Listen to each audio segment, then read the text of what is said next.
गया जिले के गुरुआ विधानसभा क्षेत्र में मकर संक्रांति के पावन अवसर पर सामाजिक सद्भाव की एक सुंदर तस्वीर देखने को मिली। पूर्व राजद विधायक विनय यादव द्वारा गुरुआ स्थित प्रसिद्ध बैजू धाम के प्रांगण में भव्य दही चूड़ा भोज का आयोजन किया गया। पूजा अर्चना से शुरुआत। कार्यक्रम का आगाज पूर्व विधायक विनय यादव ने अपनी पत्नी के साथ बजरंगबली मंदिर में विधिवत पूजा अर्चना और दही चूड़ा का भोग लगाकर किया। हजारों की भागीदारी। इस भोज में गुरुआ विधानसभा क्षेत्र की हजारों की संख्या में जनता और कार्यकर्ताओं ने हिस्सा लिया। लोगों ने दही चूड़ा का स्वाद चखा और मंच पर चल रहे सांस्कृतिक कार्यक्रमों का भरपूर आनंद लिया। धर्मनिरपेक्षता का संदेश। मीडिया से बात करते हुए विनय यादव ने कहा कि हमारा देश धर्मनिरपेक्ष है और वे हर साल जात पात और धर्म से ऊपर उठकर इस तरह के आयोजन करते हैं ताकि जनता और कार्यकर्ताओं से सीधे संवाद हो सके। पूर्व विधायक विनय यादव का बयान। मैं गुरुआ की जनता का आभारी हूं जिन्होंने मुझे 5 साल सेवा का मौका दिया।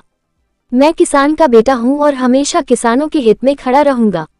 मगध सेंट्रल कोऑपरेटिव बैंक के अध्यक्ष के नाते हमने गया जिले के किसानों को 60% सब्सिडी दिलाने का काम किया है, जिससे उन्हें बड़ी राहत मिली है। हाँ, आज हम लोग का गुरुआ विधानसभा के बाबा बैजू धाम के नगरी में गत वर्ष पिछले वर्ष भी हम लोगों ने यहाँ पे कराए थे अपने गुरुआ विधानसभा के तमाम अपने कार्यकर्ताओं को। यहाँ पे हम लोग आपसी भाईचारे और संदेश का जो आप देखते हैं मकर संक्रांति हम लोगों का चूड़ा दही भोज यहाँ पे आयोजन होते आया है हमेशा।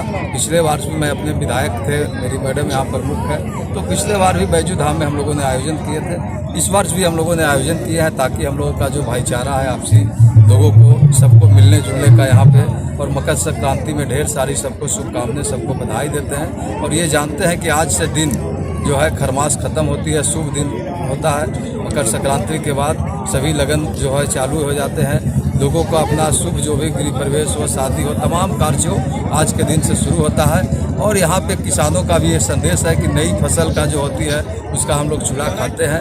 और अपना जो है चूड़ा दही का जो आप लोग सब कुछ समझते हैं, सारे लोग जानते हैं कि उसका जो हम लोगों का मकर संक्रांति का एक अलग महत्व है। हमारे बिहार में, हमारे देश में जो मकर संक्रांति सब लोग मनाते हैं इसलिए कि हम लोग एक जगह बैठ के इकट्ठे होकर अपने भाईचारे के साथ खाएंगे, एक दूसरे से प्रेम, हिंदू मुस्लिम सिख ईसाई। इस देश में आप जानते हैं कि भारत हमारा सोने का चिड़िया है। यहाँ सभी देश, सभी धर्मों, सभी लोग को इकट्ठा होकर सब लोग एक उसी तरह मकर संक्रांति में सब जमा होकर तमाम लोग यहाँ पे आज दही चूड़ा खाएंगे और लोग एक दूसरे से मिलेंगे। कार्यकर्ताओं का यहाँ पे मिलन समारोह भी हो गया और लोगों को, हम लोगों को आपसी में जो अपना संदेश है कि हम लोग एक दूसरे से मिलजुल कर रहेंगे। यह देश हमारा है, हम लोग सब लोग आपस में रहेंगे।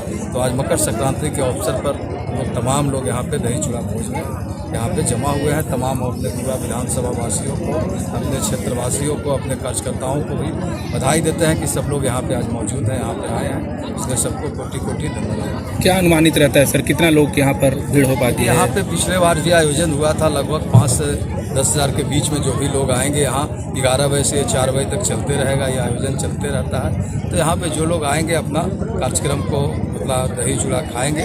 4 बजे तक यहाँ पे अपना सांस्कृतिक कार्यक्रम है, उसका भी आनंद उठाएंगे और लोग जाएंगे। पार्टी के भी नेतृत्व, क्षेत्रीय हम लोग का कार्यक्रम है, पार्टी के नेतृत्व लोग आते ही रहते हैं। हमारे कोई भी माननीय विधायक वो आएंगे ही।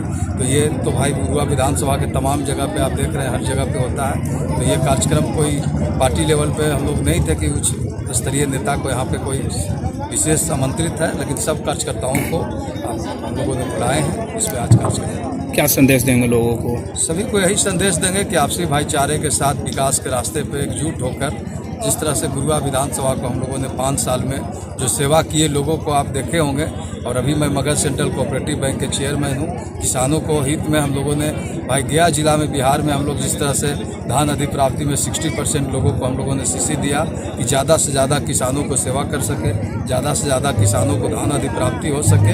क्योंकि आप लोग जानते हैं कि हम लोग सेवक हैं और गुरुआ की धरती से जन्मे यही किसान का बेटा है, किसान के लीडर थे। और आप गुरुआ की महान जनता के आशीर्वाद से मैं विधानसभा भी गया और गुरुआ की महान जनता से मैं कोऑपरेटिव बैंक का चेयरमैन हूँ, किसानों का नेता हूँ, किसानों के हित की बात करता हूँ। हमेशा हम लोग किसान की लड़ाई लड़ने के लिए हम लोग आज भी इसीलिए हम लोग बोले कि जब हम चेयरपर्सन पे बैठे हैं तो हम लोगों ने सबसे पहले 60% गया जिला को दिया ताकि ज़्यादा से ज़्यादा किसानों को धान अधिप्राप्ति हो, लोगों को फ़ायदा हो। और गुरुआ की जो आप लोगों ने देखा कि 5 साल का जो मेरा कार्यकाल रहा, सब लोग जानते हैं मैं जिस तरह से विकास किया। और आगे भी मैं हमेशा गुरुआ की जनता को सेवा करते रहूँ। नई सरकार बनते ही और हम लोग नहीं जानते हैं, आप लोग सब लोग जान रहे हैं, ये चुनाव नहीं हुआ है, ये तंत्र का चुनाव है, सब लोग समझ रहे हैं। 10-10 हज़ार रुपया दे के वोट खरीदे हैं, तो जनता भी इसमें कहीं ना कहीं भाई, अब जनता को आज अगर बुलडोजर से तोड़ा जा रहा है तो ये गलत बात है। कल आप वोट देने के लिए उनके पास इसलिए उठना नहीं चाहिए। जो गरीब है उसको बसाइए, उसको 3 डिसमिल 5 डिसमिल ज़मीन दीजिए, पहले उसको आशियाना बनाइए, तब आशियाना को उजाड़िए। ये सरकार का जो नीति है ये गलत है, इसका हम लोग पुरजोर विरोध करते हैं कि भाई आप पहले उसको बसाने का प्रयास कीजिए। आप सरकार का नीति है, हम लोग सदन में थे तो है कि भाई 3 डिसमिल सरकारी ज़मीन दिया जाएगा जिनको नहीं है भूमिहीनों को, तो पहले आप ज़मीन दीजिए उनको और उनको बसाइए, उसके बाद अगर अतिक्रमण है तो उसको आप हटाइए।